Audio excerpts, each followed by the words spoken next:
She thought the horse had just wandered in, a gray mustang with old scars and eyes that had seen too much. But when it refused to leave her side and kept pacing toward the bluffs like it was trying to show her something, she followed. What she found wasn't just a mine. It was a secret buried so deep, it rewrote the story of the town and made her a name that would echo far beyond the valley. Before we dive in, let us know where in the world you're watching from.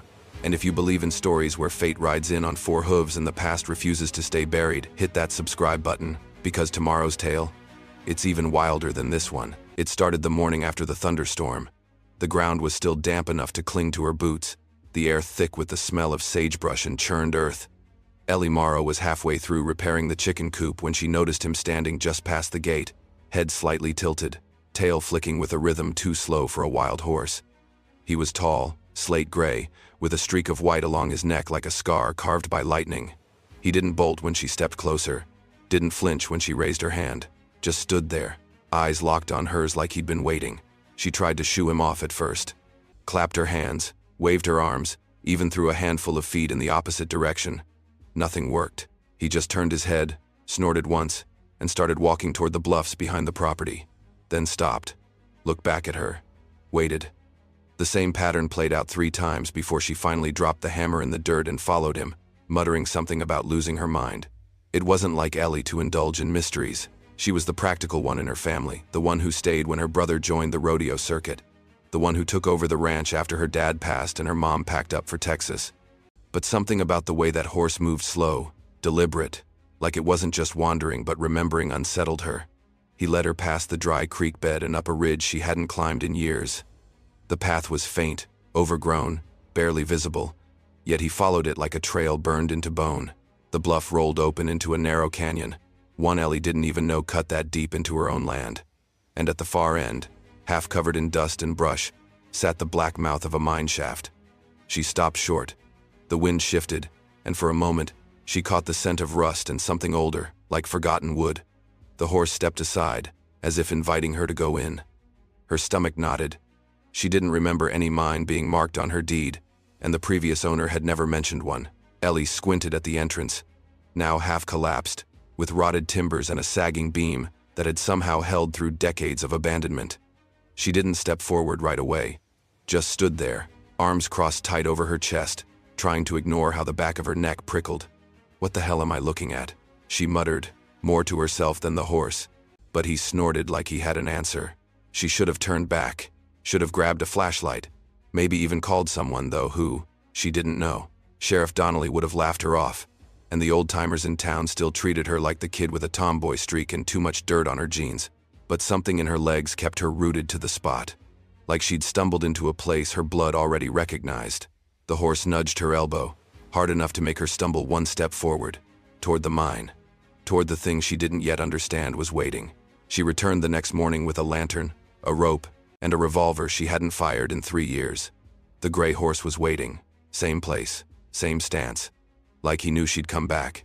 Ellie tightened her grip on the rope coiled around her shoulder and eyed the dark yawn of the mine shaft. It looked like a mouth that had been left open too long. Something about it unsettled her, not just the danger of collapse or the moldy timbers groaning in the breeze, but something deeper, something quiet and watching. The air changed the second she stepped inside. Cooler, damp, and somehow older. Her boots crunched over loose gravel, and the light from her lantern flickered against the walls, throwing shadows that danced just out of rhythm. She'd expected old tools, maybe a forgotten pickaxe or rusted ore cart, but the place was almost clean. Not in a new sense, but in a stripped bare kind of way, like someone had once lived here, then erased themselves. About 50 feet in, the mine veered left, the beam supports narrowing like a throat. She ducked slightly and stepped through, only to stop cold when she saw the prints. Human, maybe. Barefoot. They trailed through a thin layer of undisturbed dust, fresh enough to unsettle her. Not recent, but recent enough. She squatted and studied them under the weak light, counting at least 7 steps before they vanished into a side tunnel half collapsed with time. No animal tracks, no signs of boots. Just the distinct pressure of someone who had walked in like they knew the place belonged to them. Her heart thudded against her ribs as she stood. Something about those prints didn't feel right.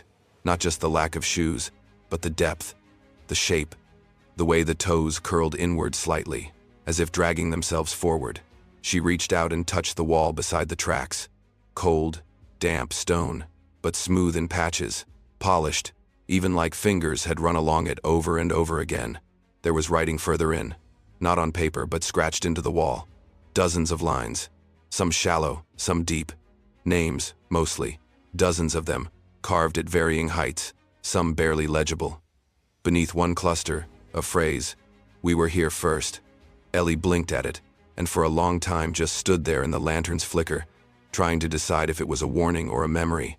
She took one more step, just past the inscription, when her boots scuffed something metallic buried in the dirt. She crouched and brushed it off a rusted horseshoe, old and cracked down the middle. But something was carved into the inner curve, a name she didn't recognize, and a date, 1893. That mine hadn't been listed in any of the county records she'd reviewed when buying the property, and yet here was physical proof that someone had been working or hiding here more than a century ago.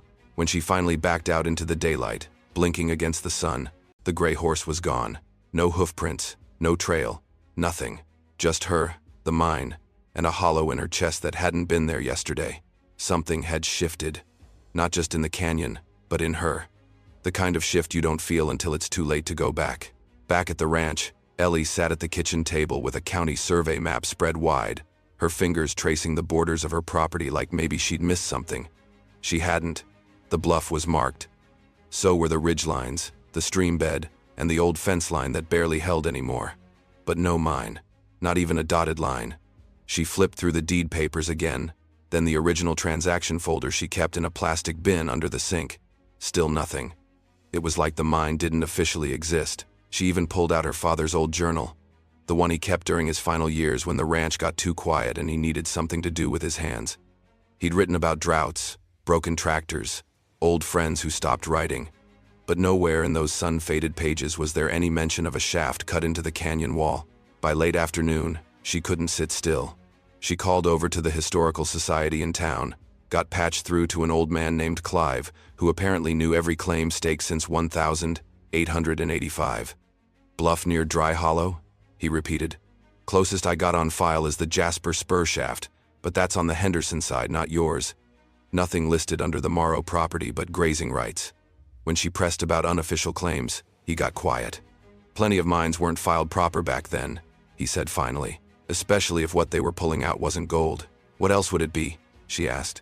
Clive exhaled. "Sometimes it wasn't ore. Sometimes it was people." That night, she couldn't sleep. Her boots were still caked with mine dust, and the lantern sat by the door like it was waiting to be picked up again. The image of the footprints gnawed at her, not just because they were there, but because of where they led.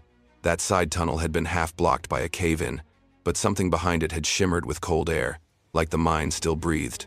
At dawn, she packed a crowbar, a scarf for the dust, and a fresh coil of rope. No horse this time. No sign of the gray Mustang anywhere, as if he'd shown her what she needed to see and then vanished like a messenger who'd finished his work. She climbed back into the shaft, her movements slower this time, more deliberate. The side tunnel waited like a second mouth, its beam cracked, its rocks fragile. She slipped inside and started clearing stones, careful not to shift too much at once. After nearly an hour, she found it. A hollow behind the collapse, just wide enough to step through sideways. Inside, the walls were smooth and unnatural. Not carved like a miner's tunnel, but almost sculpted. She raised the lantern and caught the glint of something metallic too clean for the rest of the shaft. A box, buried halfway into the wall, with hinges that didn't match the tools of the time. She ran her fingers over the surface, and just as she found the latch, she heard something behind her. A sound no mind should make. Footsteps, not echoes, not hers. Someone else. She froze, every nerve in her body tightening like a rope about to snap. The footsteps weren't loud, just slow, measured. One step, then another, then silence. Her lantern flickered like it had caught a draft, but there was no wind this far in. Just the sharp, metallic scent of old iron and something else, something faintly sweet, like decayed wildflowers. Ellie turned, heart in her throat, and aimed the lantern toward the tunnel behind her. Nothing, no shape, no breath, no sound, but the air felt different now, thicker, more aware. She didn't call out. Instinct told her not to. Whatever was in that tunnel wasn't something you invited closer. She turned back to the box, hands trembling slightly, and worked the latch. It gave with a snap loud enough to echo through the mine like a gunshot. Her breath caught. She paused again. Still nothing, just the silence pressing in around her like a second skin. Inside the box was a bundle of papers, wrapped in oilcloth that had yellowed with age. A small silver object round, tarnished, and etched with markings she didn't recognize rested on top. A pendant, maybe. She tucked it into her pocket without thinking, more out of instinct than curiosity. It felt warm, too warm, like it had been waiting. She slipped the papers into her satchel and turned to leave, taking one last glance at the smooth walls. That's when she noticed its shallow carvings. Not words, symbols. Circles intersected with arrows, stars within squares, lines that bent in on themselves like a maze drawn by someone half mad. She didn't recognize any of it. But something about the way her body reacted, goosebumps rising on her neck, breath catching in her lungs, told her they weren't meant to be understood. She made it halfway back through the shaft before the lantern sputtered again, then died. Total blackness. She stood still, didn't panic, didn't breathe, just listened.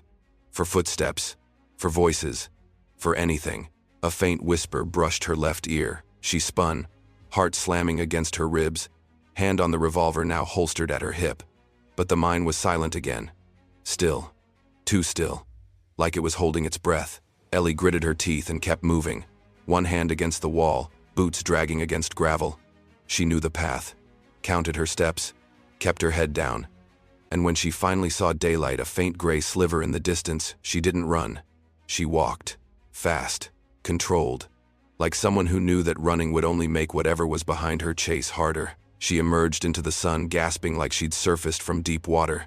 The world outside felt too bright, too loud. The sky stretched wide, the cliffs silent and unmoving. Her horse was still gone. But a fresh set of hoofprints circled where she'd entered, large, deep, and unmistakably fresh. The gray Mustang had come back, and it hadn't come alone. There were two other sets beside it, different sizes, different gaits, and all of them pointed straight toward the mine. Ellie didn't speak to anyone for 3 days. She told herself it was because she needed time to sort through what she found. The bundle of papers now locked inside the cedar chest at the foot of her bed. The pendant she couldn't seem to stop touching. The strange hoofprints that vanished as soon as the wind picked up that afternoon. But the truth was simpler. She was afraid of how people would look at her if she opened her mouth and told them what she'd seen. That mine was old. Too old. And it held things that didn't match the history the town liked to tell. On the 4th morning, she laid the papers out across the kitchen table and began to read. They weren't mining records. Not exactly. They were ledgers, yes, but not for ore or equipment or payroll. These were names.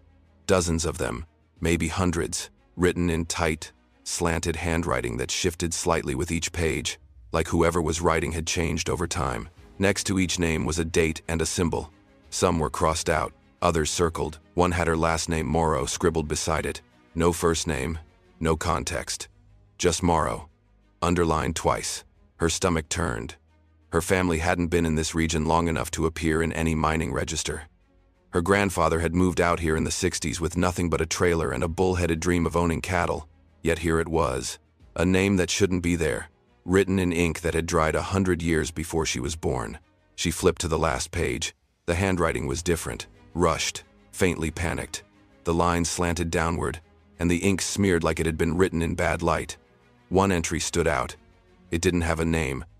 Just one word. Ode. Next to it a drawing.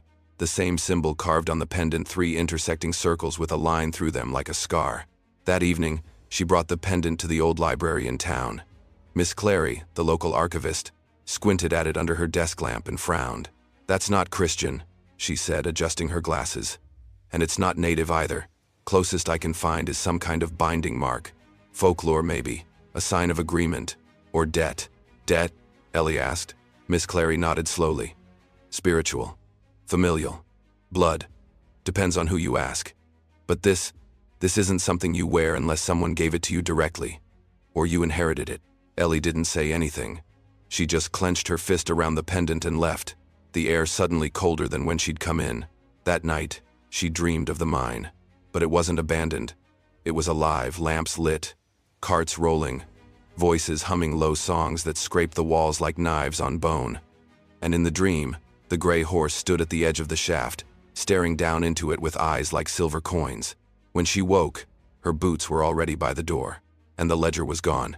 She didn't remember falling asleep, but when Ellie woke, the morning light was already bleeding across the floorboards. Her boots were still by the door, but the ledger was gone completely, utterly gone.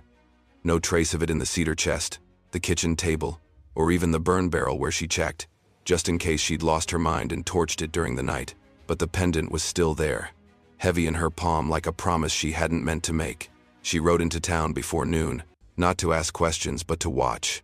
She tied her horse near the trading post and walked the main strip like she was running errands. Nodded at the old-timers playing dominoes near the barber shop, bought coffee she didn't need, listened, waited, and finally, by the hitching post behind the post office, she found the thread she didn't know she was pulling for. A plaque, tarnished, nearly covered in vines and dust. Most folks passed by it without even seeing it. But something in her blood told her to stop. She crouched, wiped the bronze clean with the cuff of her flannel, and read it aloud under her breath. In memory of Silas M. Morrow, claimant of Silver Canyon, 1893. Lost to the mine. Her breath caught. Silas. The name she'd only ever seen once on an old family tree her father scribbled on the back of a menu during a storm. A name even he had said was probably just a story. But here it was, immortalized in metal. Not in a book, not in a photo, but in stone, forgotten by everyone except the ground that swallowed him. She took out the pendant and held it up to the light. It caught the sun like it had its own memory. Silas. He must have left it, or earned it, or stolen it. Whatever the truth, it was in her hand now, and the mine had known her name before she ever set foot inside. Ellie returned to the ranch with a weight she couldn't shake. She spent the evening walking the fence line, boots crunching dry earth, eyes flicking to the shadows along the ridge where the mine mouth lay hidden from the rest of the world. The air smelled different now. Wetter, richer, like rain was coming, or something beneath the surface was stirring. Just after sunset, she found hoofprints again. The gray Mustang. Same tracks, same route, but this time, they didn't stop at the mine. They circled the house. Close. Too close. And beside them, barely visible in the dirt near the porch step, was something else. A boot print. Smaller than hers. Narrow. Barely sunk in. And whoever had left it had stepped up to her door, then walked away before knocking. Or maybe, she thought as her skin crawled, maybe they had knocked, and she just hadn't heard it. The next morning, Ellie tore through the attic. She hadn't been up there since her father passed, didn't like the smell of old cedar and mice droppings, or the way the boards creaked even when she wasn't moving. But something had shifted inside her since reading that plaque. Silas Morrow wasn't just some distant ghost anymore. He was tethered to her blood, to that mine, to this land, and maybe, if she looked hard enough, she'd find proof. She hauled out boxes marked with dates and initials, breathing in dust and time. Most were filled with her dad's old records, brand tags, auction slips, a faded Bible with no cover. But near the back, behind an old sewing machine and a broken crib, she found a crate that hadn't been opened in decades. The label had almost peeled away, but one word still showed clear. Silas. Her breath caught. Inside were yellowed papers, brittle and curled, and a small leather-bound photo album wrapped in linen. She unwrapped it slowly, like peeling back skin. The first few pages were formal portraits, men with stiff collars and unsmiling wives. But halfway through, she found him, a man with her eyes, hair swept back, lean jaw, and the kind of stare that looked like it had already seen what came next. He stood in front of a rock wall, a pickaxe slung over one shoulder, dust thick on his clothes, but it was the background that made her blood run cold. She knew that wall, had touched it 2 days ago. It was the tunnel behind the mine's side shaft. The same polished surface with symbols etched faintly behind him, barely visible in the black and white photo, and on his neck, half hidden beneath his collar, was the pendant, the same one in Ellie's pocket. She flipped the photo over. In faded pencil, it read, Silas M. Morrow. Last photo before the debt was called in. 1,893. She dropped the photo, hands trembling. Debt. That word again, always whispered, always hanging in the air like unfinished prayer. What had he done? What had he promised? And why was she holding the same key 132 years later? She packed the photo album tight into her satchel, boots already moving before she'd fully decided. She had to go back, not just to look this time, but to ask, to find what was waiting. The mine had answers, and she wasn't going to be afraid of questions anymore. As she stepped outside, the light dimmed suddenly. Not clouds, not storm, an eclipse, partial, unscheduled, the kind that locals would call bad luck, the kind animals felt before it happened. And there, standing at the edge of her property line near the windmill, was the gray horse, head turned, watching, but it wasn't alone. Beside it stood a man in an old coat, wide-brimmed hat, face hidden by shadow, and Ellie swore, deep in her chest, she recognized him. She didn't run. She wanted to, but she didn't. Ellie stepped forward, slow and steady, her fingers twitching near the revolver at her hip. The man by the windmill didn't move, just stood with one hand resting on the horse's shoulder like they'd grown from the same root. His coat was long and sun-faded, the collar worn through in places. His hat cast his face in darkness, but she didn't need to see it. Her gut had already named him. Silas. It wasn't possible, but then again, nothing had been possible since the mine. She opened her mouth to speak, but her voice stuck. Not from fear, but from knowing that if she said his name aloud, it might tear the last bit of sanity from her chest. The air around him shimmered faintly, like heat rising from a summer road, though the morning was cool. The mustang stood beside him, still and alert, eyes fixed on her like it was weighing something only animals and ghosts understood. She blinked. They were gone. Just like that. The windmill creaked once. The rope on the water bucket swung gently, as if disturbed by breath or memory. But the land was empty. She was alone again. Ellie spent the next 5 hours at the mine. She went deeper this time. Past the side shaft, past the tunnel with the names, deeper than any sane person should have gone without maps or support. She followed a slope that descended like a spine into the earth, her lantern flickering against walls that grew warmer the farther she went. And then she found it. A chamber, circular, carved smooth like the inside of a bowl. In the center was a pit, about 6 feet wide, lined with rock that glittered faintly in the lantern light. She crouched, reached down, and touched the edge. Gold, raw, veined, running through the walls like the roots of a tree too old to name. It should have been the find of a lifetime.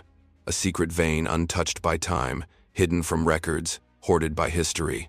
But Ellie didn't feel joy, didn't feel triumph, just dread, because the gold wasn't alone. Lined along the walls of the chamber were more carvings, dozens, some old, some newer, all of them written in the same 3-circle symbol. Some had initials carved beneath, some had nothing. All of them surrounded the pit like gravestones. She found a patch of newer markings near the far wall. One caught her eye, SM 1893. She didn't need to wonder who that belonged to, but it was the fresh space beside it that froze her blood. M 2025. She dropped the lantern. The glass cracked, the light dimmed, but didn't go out. She scrambled back, breath ragged. Her name, her initials carved clean into the stone before she ever walked inside. She hadn't told anyone, hadn't marked it herself, and yet there it was, waiting, claimed, just like Silas. The mine didn't want her to find gold. It wanted her to remember what the gold had always hidden. Debt, not in dollars, in names. Ellie didn't sleep that night. She sat on the porch with the pendant in one hand and the photograph of Silas in the other, her boots planted firm on the boards like she was bracing for an earthquake. The ranch stretched silent around her, stars hidden behind a thin veil of clouds. She could hear the cattle stirring in the distance, restless in a way they hadn't been before, like they too knew something was unraveling. She kept replaying it, those initials carved before she ever stepped foot in the mine. The empty space that had waited for her name. The pit lined in gold that didn't glitter, but pulsed. Not like treasure, like bait. By sunrise, she made her decision. She saddled her horse, packed nothing but a flask of water and her father's old revolver, and rode back toward the ridge. The mine mouth was darker than before, as if it knew this would be the last time she entered.